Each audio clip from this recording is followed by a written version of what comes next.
मित्रांनो, हा आहे डे 2 ज्याच्यामध्ये आपण बघतोय, की एआय आपल्या बिझनेसमध्ये आपण कसा यूज करायचा. तर लास्ट डे 1 मध्ये आपण बघितलं, की आपण ब्रँड किट कसं क्रिएट करू शकतो.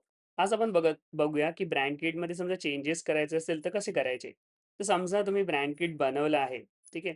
आणि तुम्हाला वाटतंय, की हे कलर्स वगैरे आवडत नाहीये तुम्हाला, तर खूप सिंपल आहे. तुम्ही इथे लिहा चेंज ब्रँड कलर्स हा ऑप्शन आहे.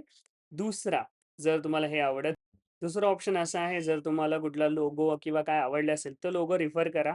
इकडे द्या आणि बोला यूज धिस ब्रँड कलर्स. तर अशा प्रकारे तुम्ही दुसरा लोगो वापरून म्हणजे जो कुठे आवडलाय तुम्हाला त्याच्या प्रकारे तुमचे लोगोजचे कलर्स किंवा काय माहिती असेल ती चेंज करू शकता.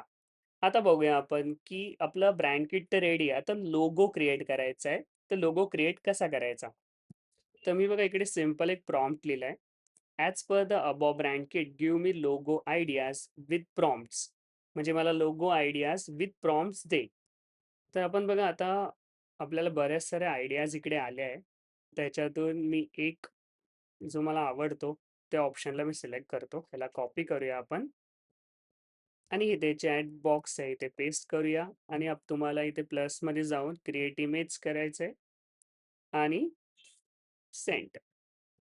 तर हा बघा आपला लोगो रेडी आहे. खूप छान दिसतोय आणि असेच तुम्ही व्हेरिएशन क्रिएट करू शकता, कलर चेंज करू शकता. नेक्स्ट पार्टमध्ये आपण बघणार आहोत, की हे जे ब्रँड किट वगैरे आपण क्रिएट केलं, हे वापरून कंटेंट आयडियाज कसे क्रिएट करायचे.